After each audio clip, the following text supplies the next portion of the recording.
성령이 오셨네. 성령. 요즘 주요 일간지와 외신들이 우리나라 피겨 여왕 김연아의 남자에 대해서 계속 기사를 지난주에 내보내고 있었습니다. 저도 김연아가 사귀고 있는 김연아의 남자가 누구냐, 김연아 같은 사람하고 교제하는 남자가 누구냐, 그래가지고 신문에 나온 기사를 열심히 봤어요. 열심히 봤더니 고려대학교 출신인 아이스 하키 선수 김원중이라는 지금 군에 복무 중인 김원중이라는 청년과 교제를 하고 있더라고요. 그 기사를 보면서 그런 생각을 했어요. 김연아가 대단한 인물이구나. 우리나라 일간지에서 며칠 동안 계속 김연아 그 연애에 대해서 보도를 하고, 또 외신 기자들도 난리가 났어요. 전 세계적으로 김연아의 남자 그래가지고 이렇게 보도 나오는 걸 보니까 김연아가 대단한 사람이긴 대단한 사람이구나, 그것을 느꼈습니다.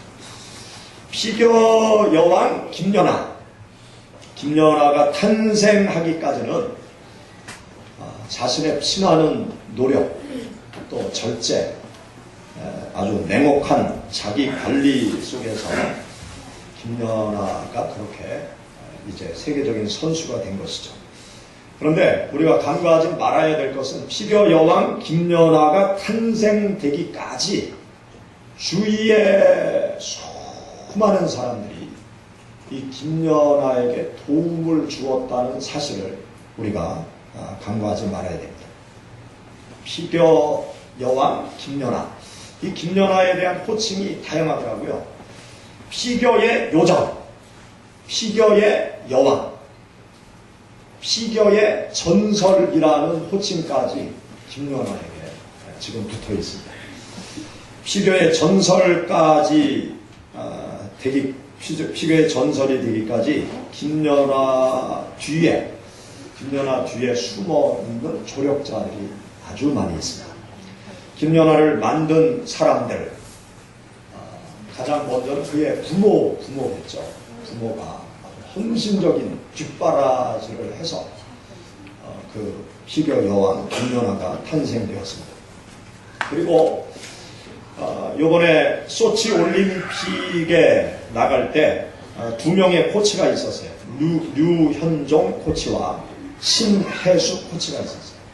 이 코치들의 그 숨은 그 노력이 상당하더라고요. 김연아가 6살 때 피겨 스케이트 신발을 처음 신었다고.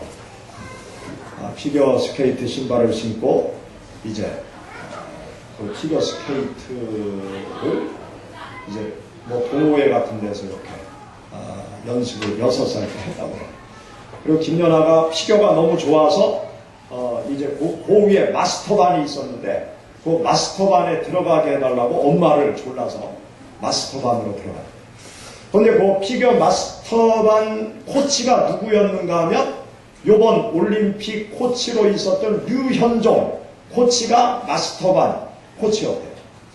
그런데 이 류현종 코치가 김연아 꼬마가 스케이트를 타는 것을 이렇게 관찰한 후에 그 엄마를 불러서 연아가 특별한 재능이 있는 것 같다. 연아를 계속 그 피겨 스케이트를 타게 하면 앞으로 훌륭한 선수가 될 것 같다. 한번 계속 운동을 시켜보지 않겠냐. 그렇게 엄마한테 처음 얘기를 했대요. 그때 그 엄마가 이제 류현종 코치에게 적극적으로 피겨 스케이트를 배우기 시작했다는 것이죠. 그러면서 초등학교 4학년 때부터는 바로 신혜수 코치, 피겨 이번에 올림픽 때 여자 코치가 있었잖아요. 그 신혜수 코치가 4학년 때부터 한 3년 동안 점프 기술을 가르쳤다는 거예요. 점프하는 기술. 김연아의 책 가운데 보면 한 번의 점프를 위한 1000번의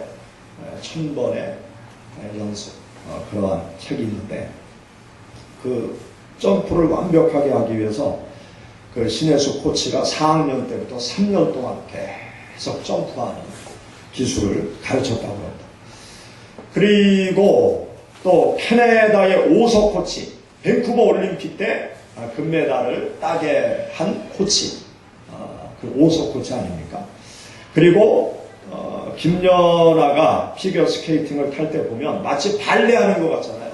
아주 너무나 부드럽고 유연하게, 또 표정도 아주 음악에 맞는 온갖 감정이 다 이렇게 녹아든 표정을 짓는 그러한 그 스케이팅 그 연기를 보이고 있는데, 그러한 그 연기력은 안무가 데이비드 윌슨 코치의 지도를 받아서 그렇게 되었습니다. 김연아가 이 안무가 데이비드 윌슨에 대해서 어떻게 이야기를 했는가 하면, 내 속에 숨겨진 감정을 끄집어내서 표정과 동작으로 연결시키도록 나를 훈련시켜준 코치, 그렇게 이 데이비드 윌슨에 대해서 평가를 하고 있습니다. 김연아가 탄생되기까지 그를 도와준 수많은 숨은 조연들이 있었기 때문에 피겨 여왕 김연아가 탄생되어지게 되었습니다. 우리가 세상을 살아갈 때 보면 화려하게 앞으로 나서는 그 사람 뒤에는 그 화려한 영광을 받도록 하는 수많은 조연자들이 있는 것을 보게 됩니다. 영화에도 보면 주연이 있고 조연이 있잖아요. 그런데 조연이 없으면 주연이 전혀 빛나지 아니할 그러한 상황들이 참 많이 있습니다. 조연들이 있기 때문에 주연이 더 빛나게 되는 것이죠. 우리들의 삶의 모든 영역이 다 그렇습니다. 항상 한 사람의 뒤에는 그 사람을 도와준 수많은 사람들이 있는 것을 알게 되어집니다. 우리가 하나님을 믿는 신앙의 길을 걸어갈 때도 마찬가지입니다. 한 영혼을 구원하는 일, 또 한 영혼을 하나님 앞에 아름답게 세워가는 일, 또 한 영혼이 하나님의 일꾼으로 세워지는 그 사람 뒤에는 한 영혼을 구원하기 위해서 힘쓴 사람들, 또 한 영혼을 하나님 앞에 바로 세우기 위해서 애쓴 많은 성도들, 또 하나님의 일꾼으로 세우기 위해서 수고한 많은 성도들이 있는 것을 알 수 있습니다. 오늘 우리가 함께 읽은 여기 본문 말씀을 보면 핍박자 사울이라는 사람이 위대한 기독교의 지도자로 성장하고 발전해가는 과정, 그 과정을 여기 사도행전 9장 말씀 가운데 기록을 해놓고 있습니다. 기독교를 핍박하던 사울이 위대한 기독교의 지도자가 될 수 있었던 것은 그 혼자의 힘으로 그렇게 된 것이 아니었습니다. 수많은 성도들의 도움을 얻어서 예수님을 만나게 되었고, 또 위대한 전도자가 되게 되었고, 또 신약성경의 반 이상을 기록하는 하나님의 사람이 될 수 있었던 것을 알 수 있습니다. 우리가 사도행전 말씀을 쭉 같이 읽어오면서 말씀을 살펴보고 있는데요. 성경 말씀 가운데 기록된 사울, 이 사울이라는 사람은 어떤 사람입니까? 사울은 예수님을 핍박하던 핍박자였어요. 그런데 예수님을 증거하는 복음 증거자가 나중엔 되어졌습니다. 그리고 사울이라는 사람은 예수 믿는 사람들을 잡아다가 감옥에 가두는 일을 한 사람이 사울이었어요. 그런데 스스로 예수 그리스도를 위해서 예수 그리스도 안에 갇힌 자가 된 사람이 바로 사울이라는 사람입니다. 또 사울은 예수 믿는 성도들을 잡아 죽이는데 앞장섰던 기독교인 사냥꾼이었어요. 그런데 이 사울은 예수 그리스도를 위한 순교자로 변화되었습니다. 또 사울은 예수님의 가르침을 전면 부인하던 그런 사람이었어요. 그런데 예수 그리스도의 가르침을 기록하는 성경의 저자가 된 사람이 바로 사울이라는 사람입니다. 사울의 이러한 놀라운 변화는 수많은 초대교회 성도들의 기도, 또 눈물, 고통, 인도, 돌봄이 있었기 때문에 사울이라는 사람이 위대한 기독교의 지도자가 될 수 있었습니다. 사도행전 9장 말씀 가운데 보면 초대교회 여러 성도들이 사울을 위해서 여러 가지로 도움을 주고 또 사울을 신앙의 길로 인도한 그러한 흔적들을 사도행전 9장 말씀에서 우리가 읽어볼 수 있어요. 여기 사도행전 9장 말씀은 사도행전 전체에 있어서 참으로 중요한 사람. 사울이라는 한 사람이 예수 그리스도를 만나고 그가 변화되어지고 또 하나님의 일꾼이 되기 시작한 그 과정을 기록해 놓은 말씀이 여기 사도행전 9장 말씀인데, 사울이라는 한 사람의 변화가 초대교회 전체의 변화로 바뀌어져 가게 되어집니다.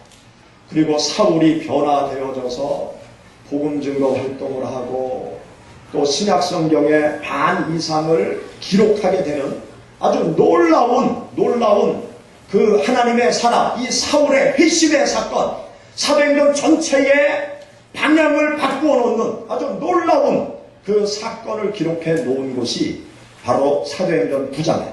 그런데 사도행전 9장에 이 사울의 회심을, 놀라운 이 회심을 기록해 놓고 있는데, 이 사울의 놀라운 회심과 함께 이 사울이 하나님의 사람으로 온전히 서고 또 초대교회 성도들과 함께 손을 잡고 하나님을 위해서 사역을 감당해 나가고 또 하나님의 위대한 새로운 역사를 펼쳐 나가도록 도운 귀한 하나님의 사람들을 이 사도행전 9장에서 또 우리가 발견할 수 있습니다. 여기 사도행전 9장 말씀을 보면 담대한 순종의 사람 아나니아, 이 아나니아라는 제자의 도움을 사울이 받게 되는 것을 여기 사도행전 9장에서 우리가 볼 수 있어요.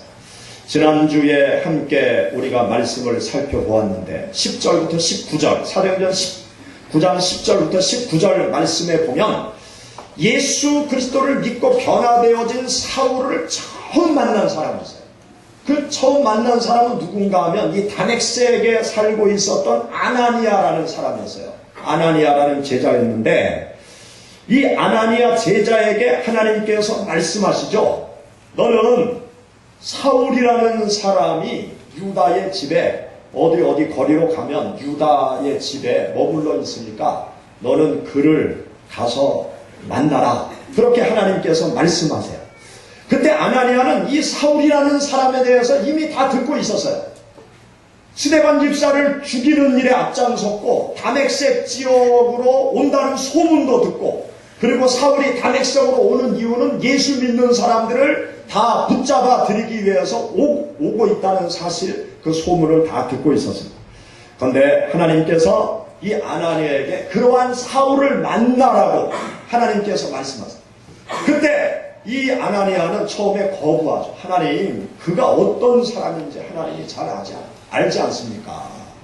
그는 기독교를 핍박하는 사람이고 스데반도 죽인 사람이고, 그리고 여기 다메섹에 오는 이유도 우리들을 다 체포하려고 그렇게 온다고 소문이 나 있는데 그를 어떻게 만납니까? 그렇게 하나님 앞에 못하겠다고 거부를 합니다.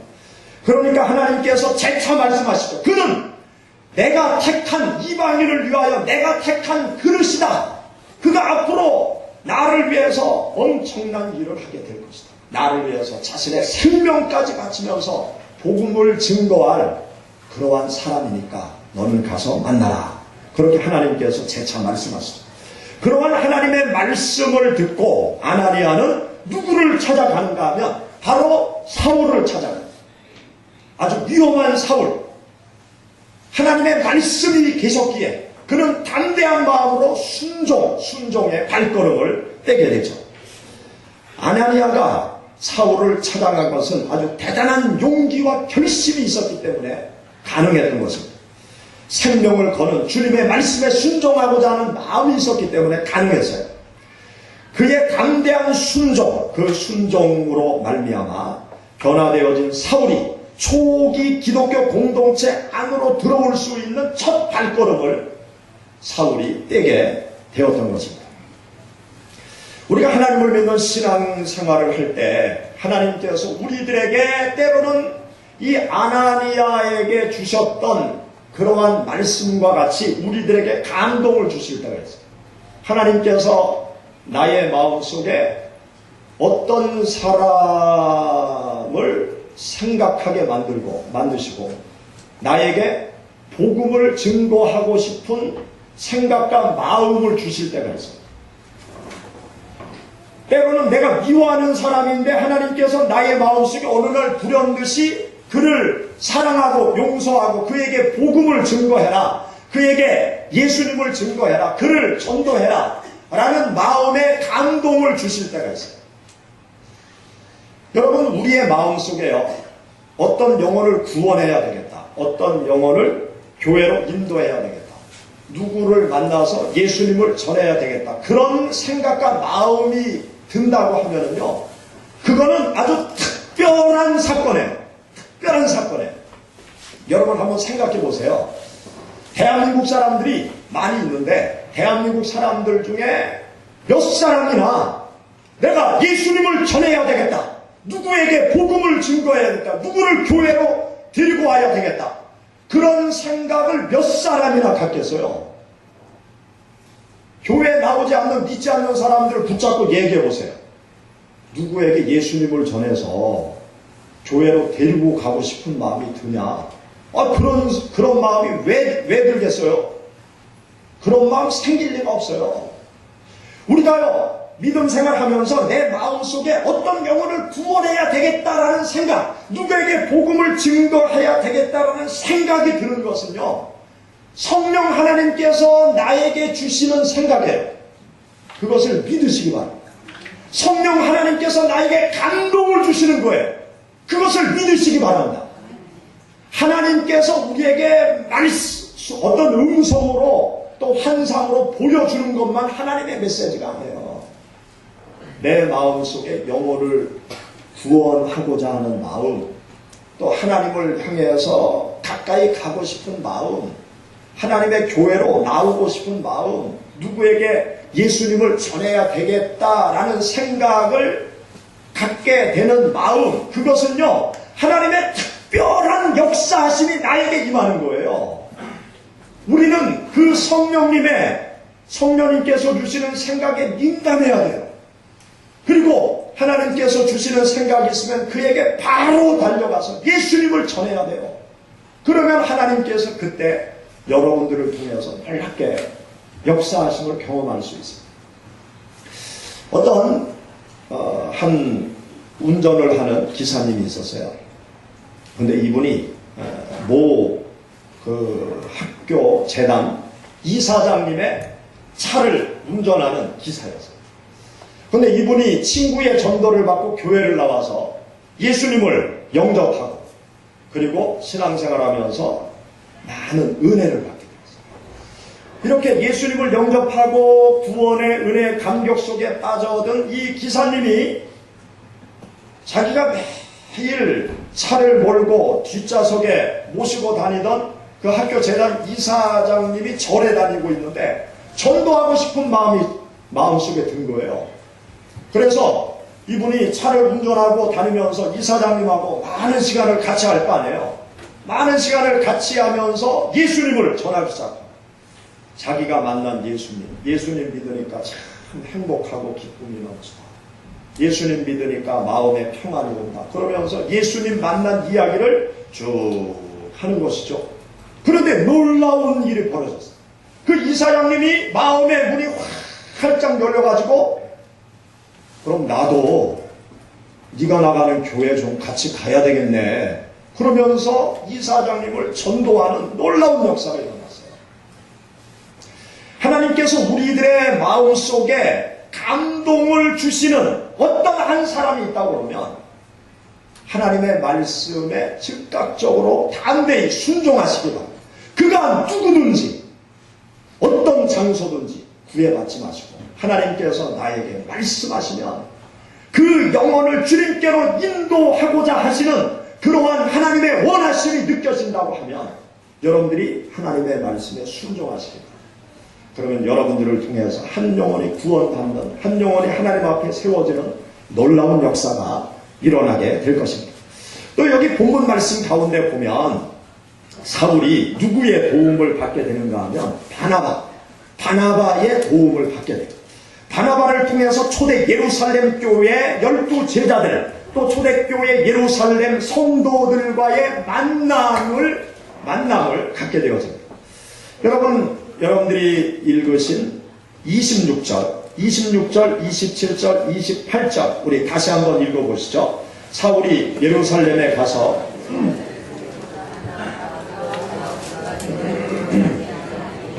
바나바가 데리고 사도들에게 가서 그가 길에서 어떻게 주를 보았는지와 주께서 그에게 말씀하신 일과 다메섹에서 그가 어떻게 예수의 이름으로 담대히 말하였는지를 전한다. 사울이 제자들과 함께해서 예루살렘에 출입하며 아멘. 여기 말씀에 보면 사울이 다메섹에서 예수님을 만난 후에 아나니아의 인도를 받아서 다메섹 지역에 있는 성도들과 함께 이제 교제를 하면서 복음 증거 활동을 했어요. 그런데 사울이 다메섹에서 더 이상 복음을 전할 수 없었어요. 왜냐하면 이 골수 유대주의자들이 이 변화되어진 사울을 죽이려고 하는 거예요. 그래서 다메섹에서 몰래 밤중에 다른 성도들의 도움을 받아서 이제 도망을 치게 되죠. 그리고 예루살렘으로 오게 되었습니다. 예루살렘에 와서 사울이 초대 예루살렘 교회 성도들을 만나서 그들과 함께 교제도 하고 예배도 드리고 또 함께 복음을 증거하고자 하는 마음을 가졌어요.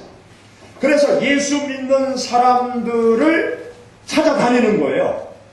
그런데 사울을 만나주는 사람이 한 사람도 없어요. 왜냐하면 사울이 어떤 인물인지를 예루살렘 지역에 있는 사람들이 너무나 잘 알고 있어요. 스데반 집사를 죽였죠. 또 많은 예루살렘 지역에 있는 성도들을 잡아다가 감옥에 가뒀죠.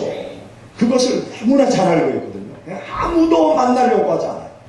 그때 초대 예루살렘 교회 안에서 존경을 받던 아주 독실한 신앙인 바나바라는 사람이 가장 먼저 누구를 만나는가 하면 이 사울을 만납니다. 사울을 만나서 사울의 이야기를 다 듣죠.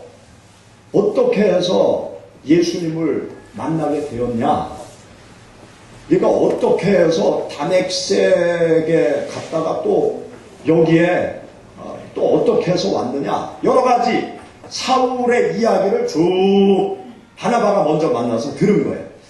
바나바가 가만히 사울의 이야기를 들어보니까 사울이 정말 부활의 예수님을 만난 사람이에요. 사울이 옛날의 사울이 아니라 완전히 변화되어진 180도 바뀌어진 사울인 거예요.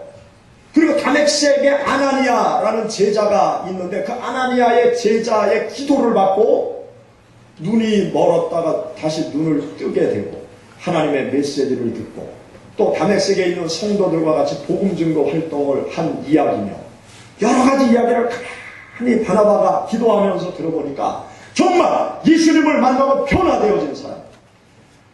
그렇게 확신을 한 바나바가 이 사울을 누구를 만나게 하는 12제자를 만납니다. 초대교회 12제자를 중심으로 예루살렘 교회가 이끌어져 가고 있었는데 12제자를 만납니다.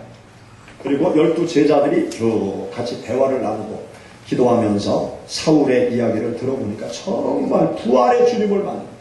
그래서 초대교회 모든 성도들에게 또 사울을 소개하게 됩니다. 그래서 초대 예루살렘 교회 성도들 또 초대 예루살렘 12제자들과 함께 하나님을 섬겨나가고 함께 복음의 사역을 예루살렘 지역에서부터 시작하게 된 그 놀라운 사건의 중심에 누가 서 있는가 하면 바로 바나바라는 사람이 서 있었습니다. 바나바를 통해서 초대 예루살렘 공동체의 일원이 될 수 있었어요. 그리고 바나바를 통해서 먼 훗날 안디옥 교회에 가서 함께 사역을 시작해요. 그리고 바나바와 함께 안디옥 교회로부터 선교사로 파송되어져. 그러면서 세계 선교의 깃발을 높이 든 인물이 되어지고 신약성경의 반 이상을 기록하게 되는 놀라운 기독교의 지도자가 되어진 사람이 바로 이 사울이라는 사람인데, 그러한 놀라운 사역의 배경 그 뒤에서 적극적으로 도왔던 사람, 그 사람이 바로 바나바라는 사람입니다. 초대교회 안에 이렇게 사울을 돕고 이끌어주고 용납하고 또 용서해주고 돌아보는 성도들이 있었기 때문에 이 사울이 기독교의 위대한 지도자로 성장하고 발전해 나갈 수가 있었습니다.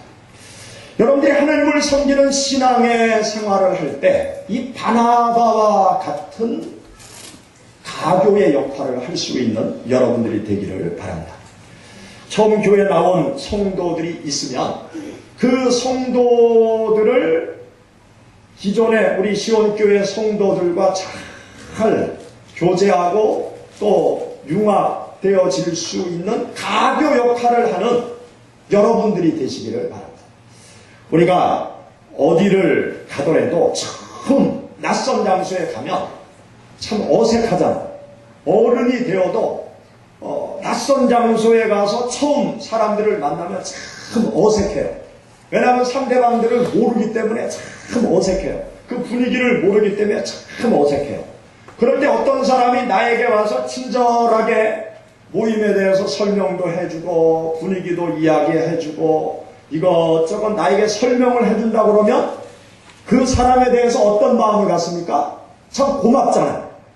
나에게 친절하게 여러 가지를 잘 안내를 해주면 참 고맙잖아요. 그런 분들이 있으면 그 모임에 또 쉽게 빨리 적응할 수 있잖아요. 교회라는 공동체도 마찬가지예요. 처음 시온교회 오면 낯설죠. 여러 가지로 어색하죠.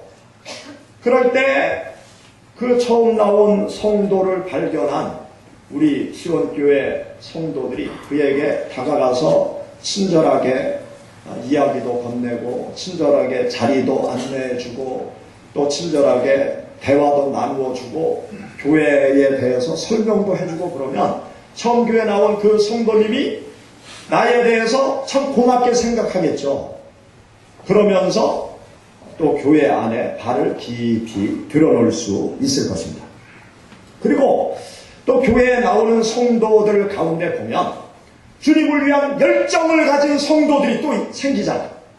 주님을 향한 열정을 가지고 있는 성도들이 있으면 그 성도들이 교회에 깊숙이 들어와서 주님의 일을 적극적으로 할 수 있도록 또 가교의 역할을 해요.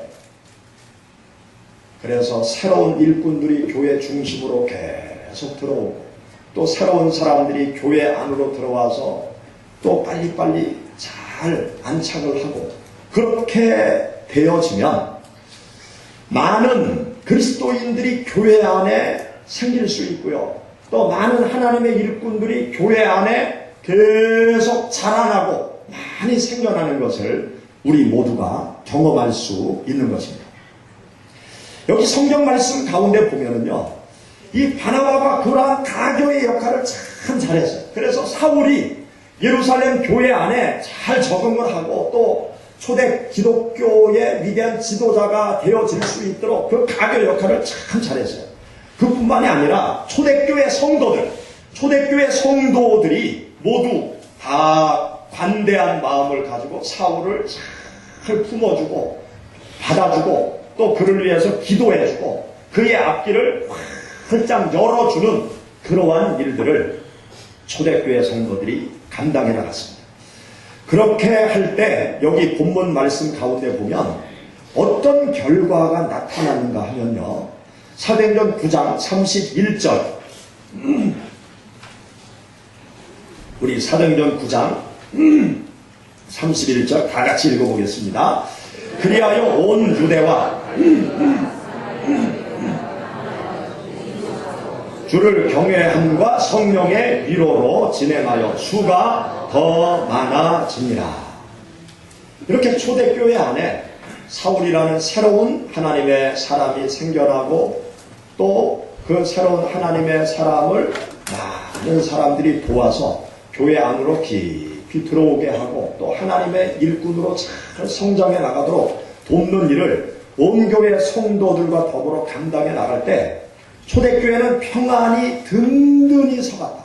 평안하여 든든히 서가고 그리고 또 수가 점점 많아지는 놀라운 부흥의 역사가 일어났다고 여기 말씀 가운데 기록이 되어져 있습니다.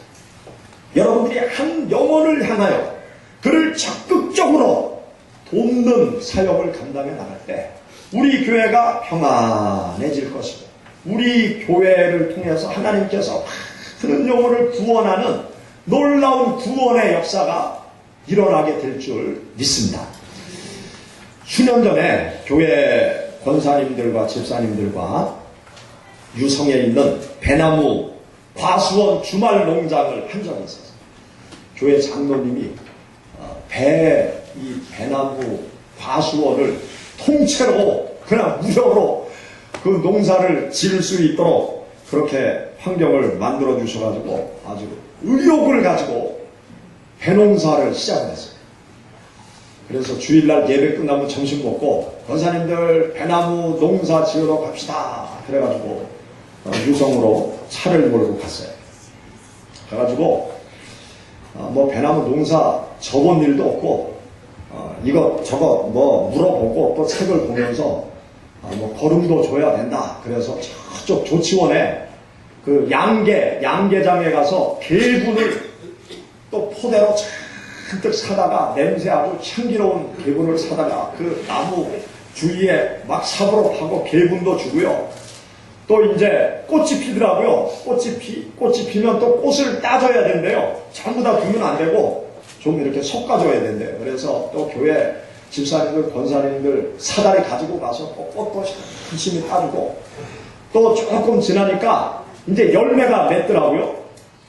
또 열매를 솎아줘야 된다는 거예요. 그렇게 그 가지 하나에 열매가 몇 개 이렇게 주렁주렁 달리면 제일 좋은 놈 하나만 내버려도 다 솎아줘야 된다는 거예요. 그래서 또 가서 또 사다리 놓고 또 이것저것 또 솎아주고 또 그러면서 이제 요게 열매 하나가 조금씩 커가면서 이파리도 무성하게 이제 나오더라고요. 근데 옆에 배나무 과수원 보니까 농약을 막 치는 거예요. 농약을 또 쳐야 된다는 거예요. 그래가지고 또 농약을 쳐야 되겠다. 그래서 또 농약을 사다가 농약을 2번 뿌렸어요. 2번. 농약을 2번 뿌렸는데 농약을 비가 오고 나면 꼭 쳐야 되네요. 또. 근데 가만히 이제 계산을 이제 시작했어요. 비 오고 나면 농약을 쳐. 이것저것 또 사와야 되고. 가만히 생각하니까 돈이 이게 심심치 않게 들어가겠어요. 그래가지고 제가 결론을 내렸어요.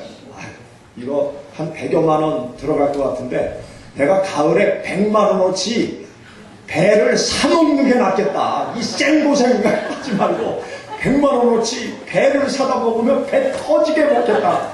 그래가지고요. 배농사 더 이상 안 집니다. 그러고 끝내버리고 말았어요.